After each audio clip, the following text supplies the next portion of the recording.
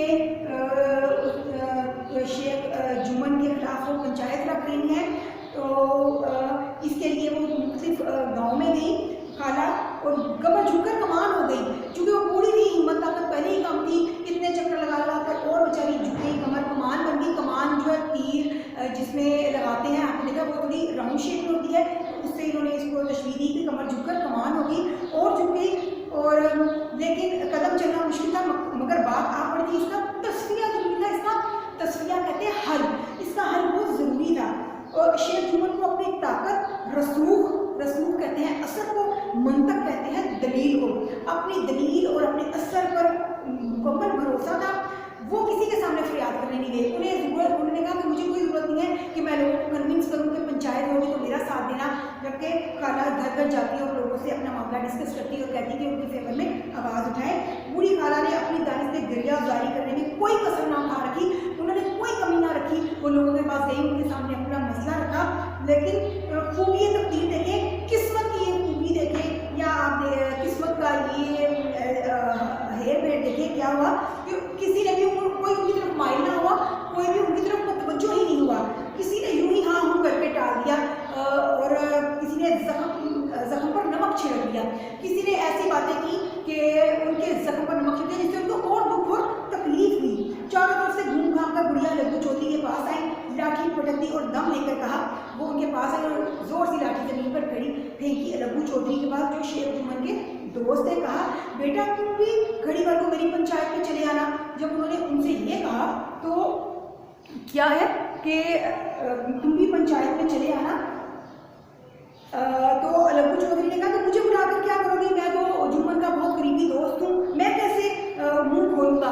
آپ یہ دیکھیں انسانی نفسیات کو اس میں جو ہے وہ موضوع بنایا گیا ہے، انسان کی نفسیات ہے نا جس کی اس سے زیادہ دوستی ہوتی ہے، چاہے وہ کچھ غلط بھی کر رہا ہو تو انسان چونکہ اس کے مفادات اس سے وابستہ ہوتے ہیں تو وہ اس کے لیے کچھ برا بھلا نہیں کہتا، اور کیونکہ اس سے محبت ہوتی ہے، اس سے دوستی ہوتی ہے، تو اس میں خوبیاں ہی خوبیاں نظر آ رہی ہوتی ہیں، اس کی خامیاں نظر نہیں آتی۔ بالکل اسی طرح سے لڈو چودھری کا بھی جو کریکٹر ہے بالکل انسانی نفسیات سے قریب ہے، کہ جب خالہ اس کو کہتی ہیں رو دو کے اپنا معاملہ ساتھی ہیں اور کہتی ہیں کہ پنچایت میں تم بھی آنا، تو انہوں نے کہا میں پنچایت میں آ کے کیا کروں گا، وہ تو میرا دوست ہے، میں اس کے بارے میں کیسے پوچھوں گا، میرا اس سے واسطہ پڑتا رہتا ہے، مجھے اس سے کام رہتا ہے، میری بچپن سے اس سے دوستی ہے۔ تو یہ انسانی نفسیات کا ایک پہلو بیان کیا گیا ہے کہ انسان اس کے بارے میں کچھ غلط نہیں کہتا یا اس کے خلاف نہیں بولتا جس سے وہ بہت زیادہ دوستی رکھتا ہو، جس سے اس کو مفاد وابستہ ہو، ٹھیک ہے۔ ہم اپنا یہ افسانہ پڑھتے رہیں گے، اس کو ہم 3 حصوں میں ڈیوائڈ کریں گے، ہم نیکسٹ اس کا انشاءاللہ اگلے حصے میں ہم اس کو پڑھیں گے، دوسرے حصے میں۔ اس وقت اتنا ہی کافی ہے، آپ کو پتہ چلا کہ اس میں انسانی نفسیات کو ڈسکس کیا گیا ہے۔ اللہ حافظ، ہم اپنا نیکسٹ لیسن نیکسٹ حصے میں پڑھیں گے۔